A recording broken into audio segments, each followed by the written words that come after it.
welcome back to Ketchikan, Alaska News.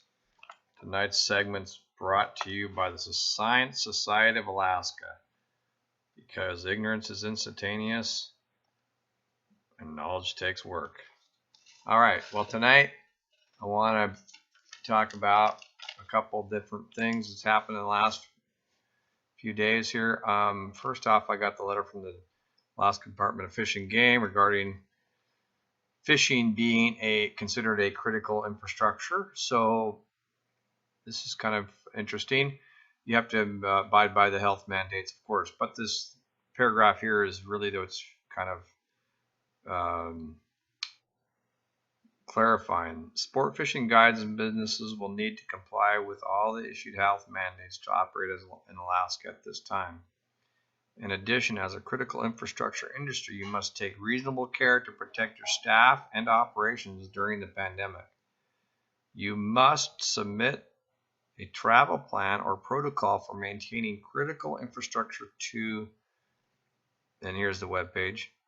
This plan should outline how you will avoid the spread of COVID-19 and not endanger the lives of the community in which you operate, of others who serve as part of this infrastructure, or the ability of critical infrastructure to function. This is also described in the health mandate. So if you're going to start guiding here in the next month or so, and this pandemic is still going on, the restrictions are still in place, you need to submit a plan to this email address right here. I'll include that in my description. Second issue is last night, Murkowski and Sullivan held a call-in town hall. Much of this was folks from the state calling in, maybe 10 calls, and it was all about, hey, how is this recent legislation that they passed, the $2 trillion bailout package, how is that going to happen? And they didn't have a lot of good answers, but essentially Sullivan kept pounding it home that you need to go to the SBA site, and I have it pulled up here, and you need to apply for immediate assistance. And then you need to go through the formalized process if you want more. Just a quick note, if you do go through this, there is a little checkbox. Do you want 10,000 now? Read closely. Check that box. It is highly suggested by Sullivan, and I doubt, I don't know how true this is, but this is what he's saying. That 10,000 is considered a loan, but will be converted to a forgivable loan. Essentially, they'll waive it in the future. Most of the other links on the SBA site are for people that already have SBA loans, so are really helpful for us that don't. But I did call TFC, Tongass Federal Credit Union. They are working with another lender to try and work through these. If you don't have a loan or you need a bridge loan or that kind of thing, talk to your banker.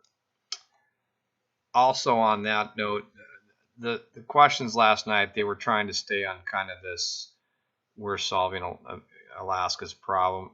I don't find a lot of what's happening at the federal level. We have 500 senators and representatives, and they essentially were on their heels and reacted to this pandemic kind of, in some ways, not very adequately, in my opinion. So I don't know what they know when they know it. So please contact them and ask them, hey, when did you know? What did you know?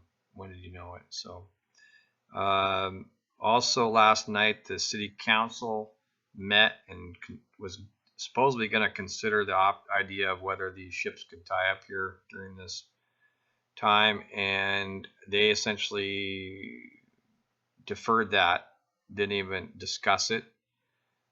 It was a little bit hard. I did try to call in using their electronic meeting format and was not able to, so hopefully they have that figured out by the next meeting in 2 weeks. And that's primarily it. Thanks for watching. I'm going to put these links in the description, so if you want to go investigate some of these things, please do. Thanks. Well, thanks for watching Ketchikan, Alaska News. This is a little hobby effort of mine here to put out one daily story about Ketchikan and some of the different aspects of living here. If you would like to support the channel, you can subscribe. You have to have a YouTube account. You can like the video. You can share the video. You can also hit the notification bell, and every time I put one out, you'll get a notification. And you can also donate on the opening page of the YouTube channel. There's a little donate button up in the right-hand corner there, and anything is appreciated. Thanks again for watching Ketchikan, Alaska News.